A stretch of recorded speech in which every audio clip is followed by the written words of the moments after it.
Sir ఆ FIR కాపీలు ఎక్కడ ఉన్నాయో చెప్తే నేనన్నా పోయేస్తా సార్.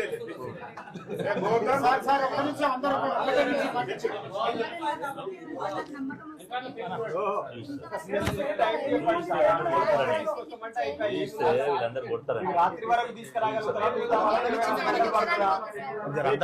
తీసుకొస్తారా మిగతా వాళ్ళందరినీ అనేది చూస్తే అయిపోయాయి. ఫస్ట్ రిపోర్ట్ ఇది ఎప్పుడు చేశారు?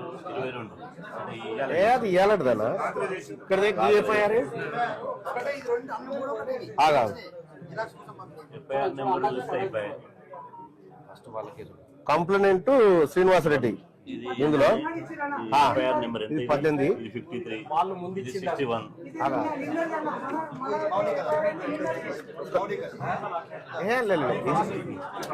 ఫస్ట్ ఎఫ్ఐఆర్ ఇది ఎఫ్ఐఆర్ కాదు సార్. పర్మిషన్ కోసం పెట్టుకోరు మీరు, పర్మిషన్ కోసం పెట్టుకోరు. అది ఎఫ్ఐఆర్ కాదు. ఇప్పుడు కాదు, ఇప్పుడు దీనికోసం పర్మిషన్ పోయిరా? ఎందుకు పోలేదు? ఎట్లున్నదంటే వీళ్ళు చూడండి వాళ్ళు ఏం దరఖాస్తు సార్ నేనేమంటున్నా వీళ్ళ దానికి మీరు కోర్టు పర్మిషన్ కోరు, వాళ్ళ దానికి కోర్టు పర్మిషన్ ఎట్లా పోతావు? పర్మిషన్ తీసుకున్నాక ఇది కూడా ఎఫ్ఐఆర్ చేస్తాం ప్రకారం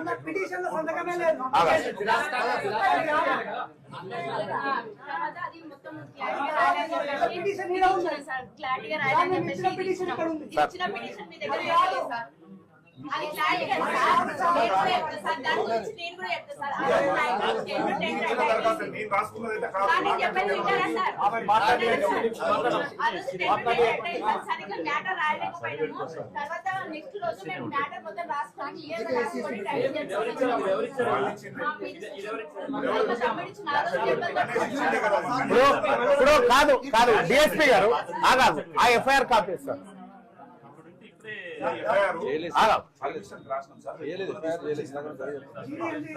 ఇప్పుడు ఏమన్నారు సార్? మీరు 2 ఎఫ్ఐఆర్లు చేస్తామని చెప్పారా? ఏది ఇదెందుకు రాయలేదు కోర్టు పర్మిషన్ కి? సార్ నేనేమంటున్నా, దరఖాస్తు ప్రకారం అని కాకుండా మీ తరహాలో ఒక ఇన్వెస్టిగేషన్ ప్రాసెస్ అయితే ఉంటది కదా, ఆ ప్రాసెస్ ప్రకారం చూసుకున్నా కూడా ఈ రెండింటిని కోర్టుకు పంపితే నిజంగా పోలీసు వాళ్ళు న్యాయం చేస్తున్నారు. 2 కోర్టు పర్మిషన్ ఆధారంగా మనం ఎఫ్ఐఆర్లు చేస్తున్నారని అనుకోవచ్చు. మా బీసీలు ఇచ్చినదేమో కోర్టుకు పంపుతారు, రెడ్లు ఇచ్చిందేమో ఎఫ్ఐఆర్ చేస్తారా?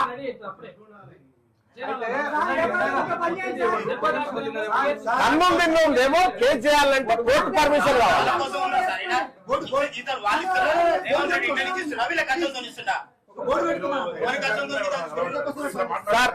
సార్ ఇదో ఆగండి సార్, మా ఆవేదన మీరు అర్థం చేసుకోవాలా? నాకు ఒక మాట సార్, ఆగండి వెంకట్ ఆగు. ఇదో అరే నేను మాట్లాడుతున్నా కానా? ఇదో ఆగండి ఇదో ఆగాలి ఒక్క నిమిషం సార్. నాకు చట్టం గురించి ఎట్లా తెలిసిందంటే నా మీద 100 కేసులు అయితే తెలిసింది నాకు, లేకపోతే తెలియకపోగలదు.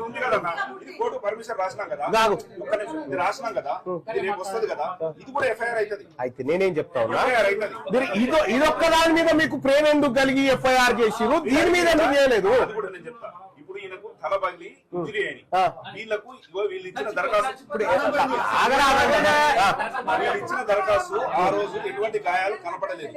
కనపడనందు కొరకు ఏం చేసినాం అంటే మనం మృగ గాయాలు ఉన్నాయి, కోర్టు పర్మిషన్ కొరకు రాసి పర్మిషన్ తీసుకున్నాక ఎఫ్ఐఆర్ చేద్దామన్న ఉద్దేశంతో ఇప్పుడే చెప్పింది ఏమన్నా ఉంటే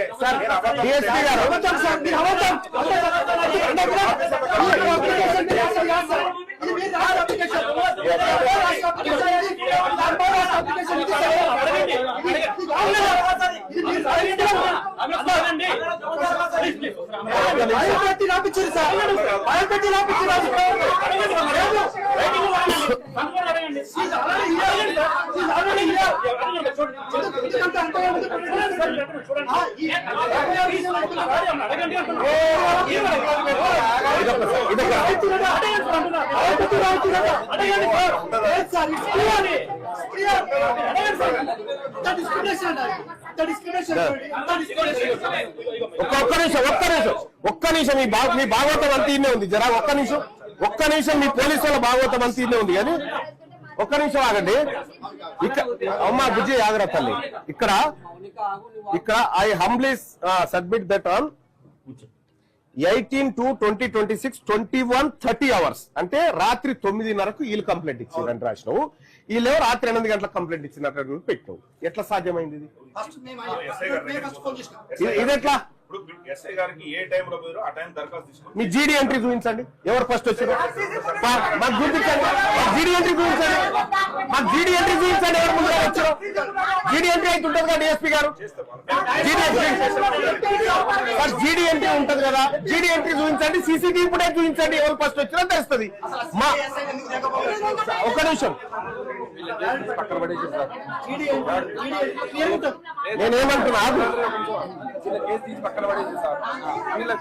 పిలిపించి వాళ్ళని పిలిపించి రెడీలో పిలిపించి కేసు చేసి సార్. అది ఇప్పుడు డిఎస్పీ గారు క్లియర్లీ ఆగండి లేదు ఆగండి. ఇక్కడ పోలీస్ స్టేషన్ కు ముందుగా వచ్చి ఫిర్యాదు చేసిన వాళ్ళు ఎవరు? ఎస్ఐ గారికి తెలుస్తుంది. ఎస్ఐ గారు ఇప్పుడు జీడీ ప్రకారం ఒకటి